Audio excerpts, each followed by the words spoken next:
رمضان المبارک کی تعظیم یہ ہے کہ اس کے روزے رکھے جائیں، اس میں تراویح پڑھی جائے اور اس میں اپنے آپ کو ظاہری اور باطنی گناہوں سے بچایا جائے، یہ اس کی تعظیم ہے۔ کیا واقعی ایسا ہو رہا ہے؟ اللہ کا شکر ہے بڑی تعداد میں لوگ روزہ رکھتے ہیں، حتیٰ کہ ہمارے یہاں چھوٹے چھوٹے بچوں کو بھی اللہ نے یہ توفیق بخشی کہ چھوٹے بچے بھی روزہ رکھتے ہیں۔ خواتین اس میں مردوں سے کچھ آگے ہیں روزے کے معاملات کے اندر، لیکن کہیں نہ کہیں اب بھی کمی ہے۔ اب بھی ایک بہت بڑی تعداد ہے جو روزہ نہیں رکھتی، روزہ رکھنے سے محروم ہے، اور وہ ان نوجوانوں کی تعداد ہے جو اس وقت محنت مزدوری کرتے ہیں، مارکیٹ میں بیٹھتے ہیں، لوم چلاتے ہیں، کاروبار کرتے ہیں، اور ان کا عذر یہ کہ دھوپ بہت ہے، تمازت بہت ہے، شدت بہت ہے۔ واقعی موسم تو گرم ہے، اور گرمی کا اور محنت کا عذر پیش کر کے لوگ روزہ چھوڑ دیتے ہیں۔ پہلی بات تو یہ ہے کہ موسم کا عذر یا محنت کا عذر پیش کر کے روزہ چھوڑنے کی اجازت نہیں ہو سکتی، بلکہ اگر محنت مزدوری کی وجہ سے آپ روزہ چھوڑتے ہیں تو اسلام کا حکم یہ جو احکام شرع ہے وہ بتا رہا ہوں آپ کو، کہ ایک طرف روزہ چھوٹتا ہے کام دھام کی وجہ سے، آپ اپنے اندر طاقت نہیں پاتے کہ محنت بھی کریں اور روزہ بھی رکھیں، تو روزہ نہیں چھوڑ سکتے۔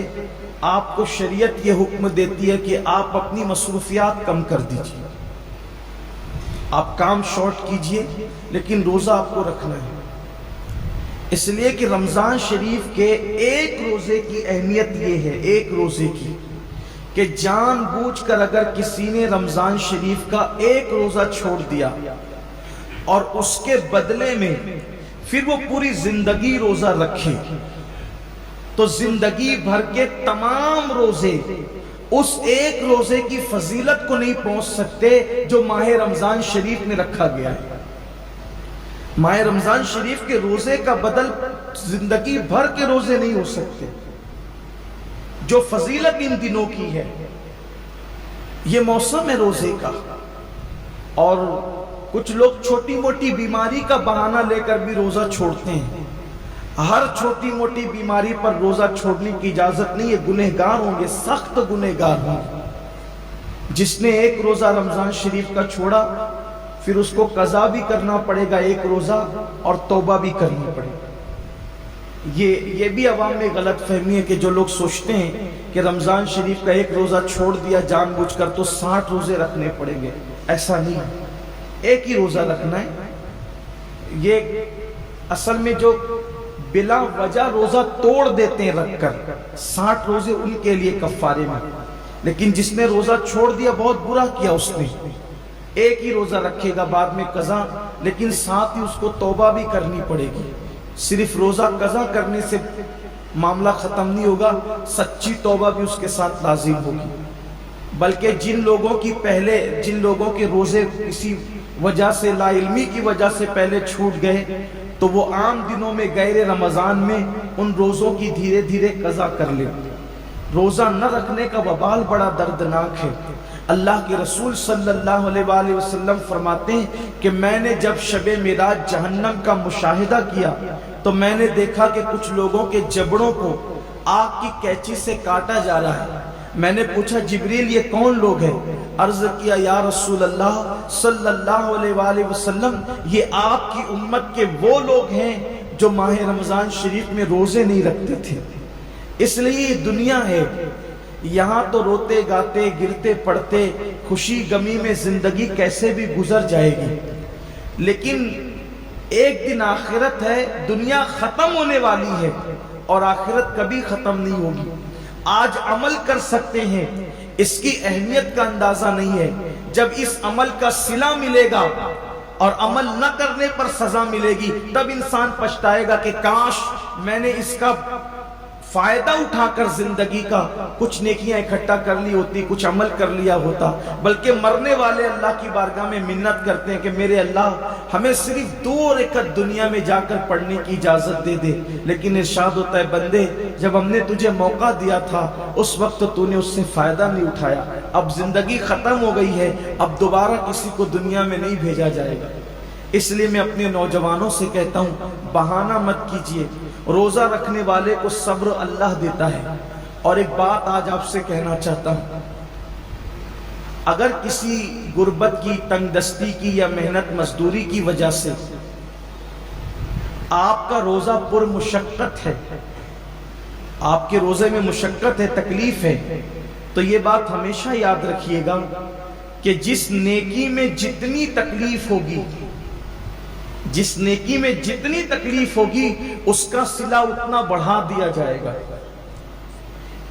روزہ رکھ کر اے سی میں سونے والوں کا ثواب الگ ہے اور روزہ رکھ کر لوم چلانے والوں کا ثواب الگ ہے، دونوں کا ثواب یکساں نہیں ہے۔ روزہ رکھ کر کے اے سی میں آفسوں میں بیٹھنے والوں کا اجر الگ ہے اور روزہ رکھ کر کے دھوپ میں مارکیٹ میں بیٹھنے والوں کا اجر الگ ہے، لیکن آپ کو کام ہمت سے لینا ہے، اللہ اس کا صلہ بہت بڑھا دے گا۔ کہ اللہ کے رسول علیہ السلام جب رمضان شریف آتا تھا تو خطبہ دیتے تھے اور فرماتے تھے لوگوں جو تمہارے مزدور ہیں رمضان شریف میں ان کی مزدوری کچھ کم کر دو، یعنی ان مزدوروں کا کام کچھ کم، ان کو صلہ تو پورا دو، مزدوری پوری دو، لیکن ان کا کام کچھ کم کر دو، جیسے دوپہر میں ان کو سونے کا موقع دے دو۔ اب یہاں تو سیٹھوں کا حال یہ ہے کہ اگر مزدور نماز پڑھنے رمضان شریف میں بھی جائے تو ان کے ماتھے پہ شکن آتا ہے۔ یہ لوگ کہتے ہیں نا کہ حالانکہ سارے سیٹ ایسے نہیں ہیں، کچھ اگر سیٹ لوگ یہاں ہیں تو وہ برا نہیں مانے، مجھے تو لوگوں نے یہاں تک کہ آ کے بتایا کہ ایک سیٹ صاحب حافظ قرآن ہے، مجھے لوگوں نے نام کے ساتھ بتایا، میں نام نہیں لوں گا کیونکہ میں اللہ کے گھر میں واعظ و نصیحت کرنے کھڑا ہوا، غیبت کرنے کھڑا نہیں ہوا۔ تو کہا وہ حافظ قرآن ہے، وہ خود نماز میں گئے اور جب مزدور نماز پڑھ کر کے آئے تو انہوں نے کہا کہ اب جا تو نماز ہی پڑھتے رہے، یہاں سے نکل جا۔ یہ صورتحال ہے۔ پھر جس قوم کو کا حال یہ ہو کہ وہ اس قدر گندی سوچ کی حامل ہو جائے کہ وہ اپنے مزدور کو نماز پڑھنے تک جانے نہ دے، پھر ان کے کاروبار تباہ نہیں ہوں گے تو اور کیا ہوگا؟ ان کے کاروبار کی ملائی دوسرے لوگ نہیں کھائیں گے تو کیا کریں گے؟ کل اور آج کے کاروبار میں کچھ فرق محسوس کرتے ہیں آپ؟ کل کی برکتوں میں اور آج کی برکتوں میں آپ کچھ فرق محسوس کرتے ہیں؟ کل بھی ہمارے باپ داداؤں نے کاروبار سنبھالا اور آج بھی ہماری نئی نسل سنبھالی۔ فرق یہ ہے کہ وہاں جب دین کا معاملہ آتا تھا تو وہ اپنے آپ کو سرنڈر کر دیتے تھے، قدرت نے انہیں برکتوں سے نوازا تھا۔ آج بہت کاروبار بڑھا لیا گیا ہے لیکن پھر بھی ہائے ہائے کیا جا رہا ہے، برکتیں اٹھ گئی ہے۔ وجہ یہ کہ دین سے دوری ہے، مذہب سے دوری، اور انسان جب دین سے دور ہوگا تب تک وہ روئے گا، تب تک وہ پچھتائے گا، تب تک ناکامی اس کے گلے کا ہار بنے گی۔ تو آئیے، اللہ رب العزت نے اتنا خوبصورت سا مہینہ ہمیں دیا ہے، اس لیے میری گزارش ہے کہ اس مبارک مہینے میں پہلے تو روزوں کا اہتمام کریں،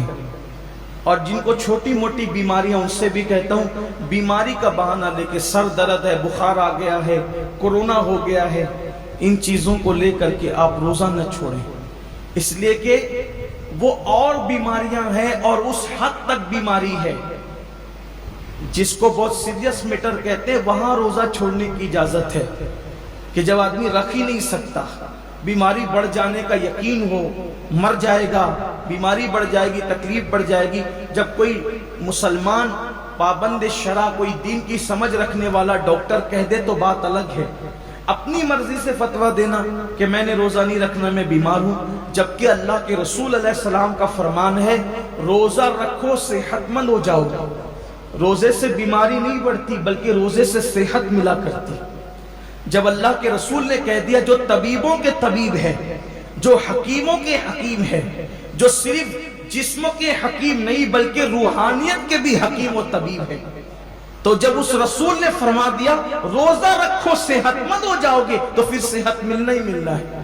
اس لیے بہانہ نہ کرو،